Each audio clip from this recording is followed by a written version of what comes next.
Kalau misalkan in terms of orang tua gue dari dulu tuh dari kecil emang apa ya tidur aja gitu.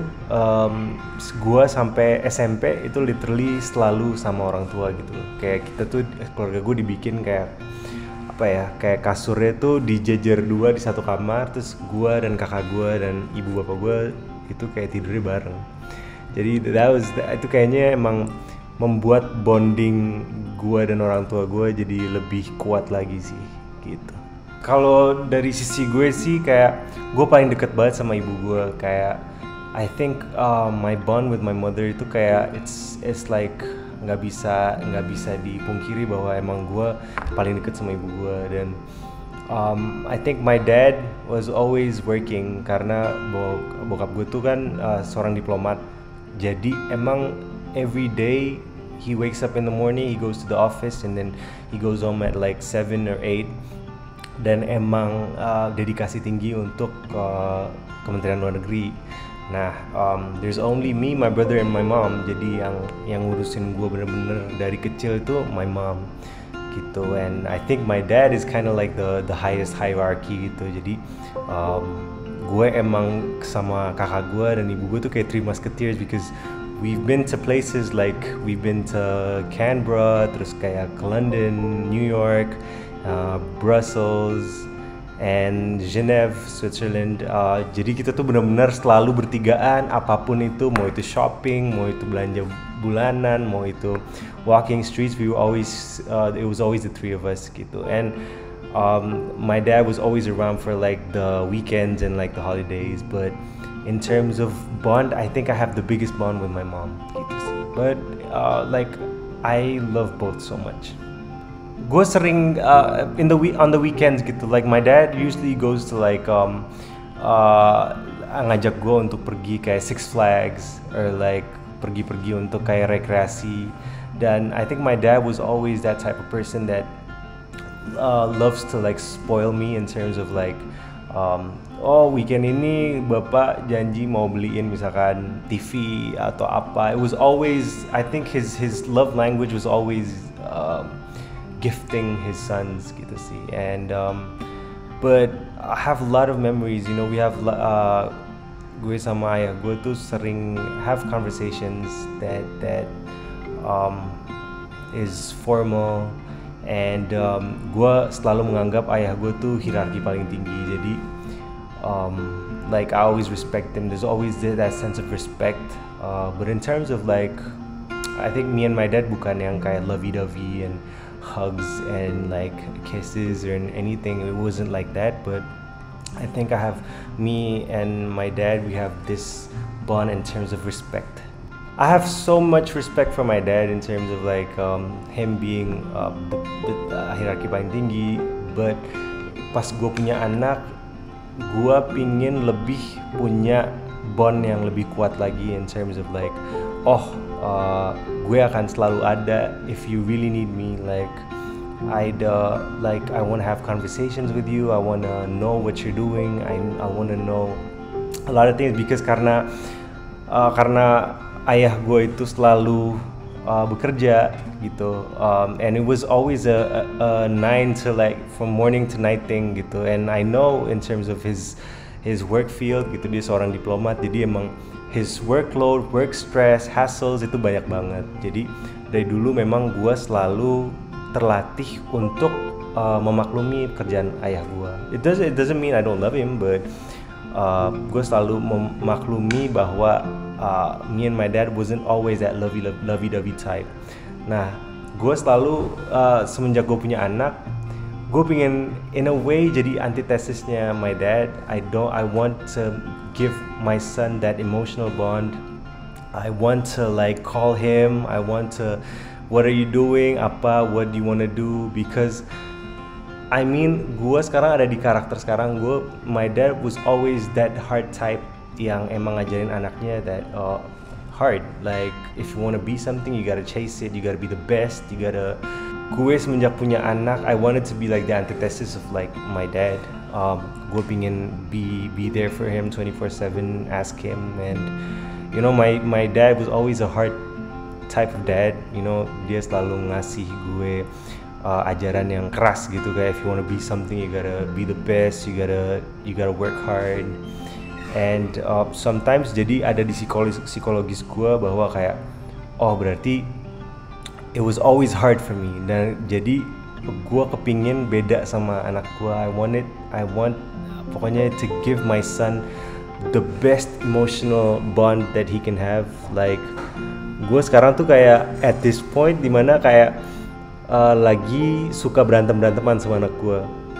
Because I read somewhere it's very common, dan itu pembelajaran buat anak gitu kalau misalkan lo berantem sama ayahnya, jadi nanti ke teman-temannya in the long haul dia jadi nggak agresif karena dia udah pernah melakukan sama bapaknya gitu. Jadi emang gue kadang-kadang suka kayak di atas kasur sebelum tidur gue kayak I will always tell him kayak if you wanna fight just tell me.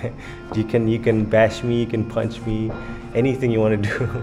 And I think di situ jadi gue pingin ngelatih anak gue untuk ya baik lagi biar nggak agresif di luar, tapi sama ayahnya nggak apa-apa. I'll teach you everything you wanna know. I'll give you all the emotional bond that you can have. So yeah, banyak banget sih ya. Even pas dia lahir gitu, it was the most gue nggak pernah sesedih dan sebahagia itu dalam campur aduk, karena kebetulan pas lagi lahir it was dramatic, like dari pembukaan 1 istri gue sampai pembukaan 10. Jadi ceritanya adalah this is a funny story. Jadi it was a hard process karena kan normal si Kayu keluarnya, dan dari pembukaan 1 sampai 8 it was going well. Terus pas pembukaan 9 dan ke 10 itu tuh Ila, my wife Libra, dia kayak udah nggak kuat lagi untuk nekan perutnya, dan akhirnya dokternya takut ternyata si Kayu terlilit lehernya dan nggak berani untuk divakum. Jadi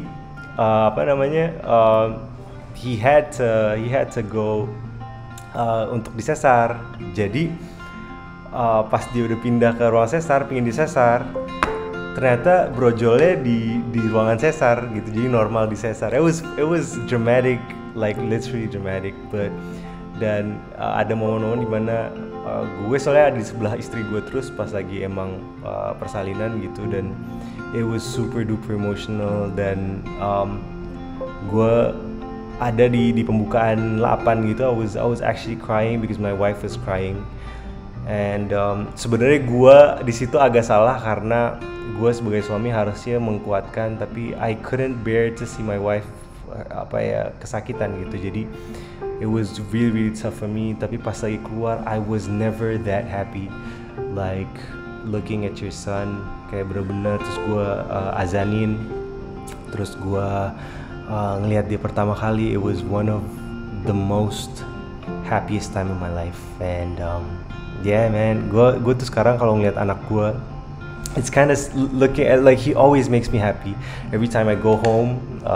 Ngelihat dia dan dia yang jenaka dan just always smiling, you know, it just gives me smiles. It's like sometimes the feeling is like looking at ikan di akuarium gitu. Like kalau lo ngeliat ikan di akuarium is like lo dikasih kayak ketenangan, and like that's like kayak kalau gue ngeliat Kayu itu is just like looking at ikan yang ada di akuarium, kayak gue tenang banget dan gue bahagia banget. Dan like I just have a reason to live, to work hard every day, to like provide for my family. And yeah, okay. Kalau gue sih dari dulu suka banget sama anak, kayak literally I was always, walaupun sama niece gue sebelum gue punya anak gitu, I was always that type yang suka banget sama anak kecil gitu. And I was always happy playing around with kids. And perubahan gue tuh jadi lebih peka aja sih, kayak in terms of like ada ketakutannya banyak. Kayak misalkan zaman Kayu lahir gitu, the most yang paling gue takutin adalah pasang car seat. Terus like this, like a lot of dads, you know, we do when our kids are born, we don't know what to do, like literally, like gue tuh dulu ada masalah kayak for a whole month gitu, kayak gue belum bisa pasang car seat gue sendiri. Terus gue kayak aduh, gue stres banget gitu kayak oh my god I can't and terus bahkan stroller gitu ngesetting it was really hard, it was tough. Terus kayak if you go to malls and takut dijudge sama orang, lihat nggak berani naikin anak ke elevator. It was a hassle. I think the change is like I have to build a mindset that ya udah sekarang apapun journey-nya ya gue laluin aja gitu sih. There's a lot of learning, you know. Punya anak it's not always kita yang harus ngasih dia education, but sometimes the kid educates us to like really give you the know-hows gitu sih. Then it was always fun, you know, it's always fun. Jadi pas gue nulis lagu ini tuh emang I was always reminded of of my mom's love gitu. Kayak gue selalu inget banget kayak momen-momen dimana orang tua nyokap gue kayak bilang kayak nak ayo it's time for bed and let's go inside the blanket. I think that was always the feeling I loved gitu, kayak it was always warm.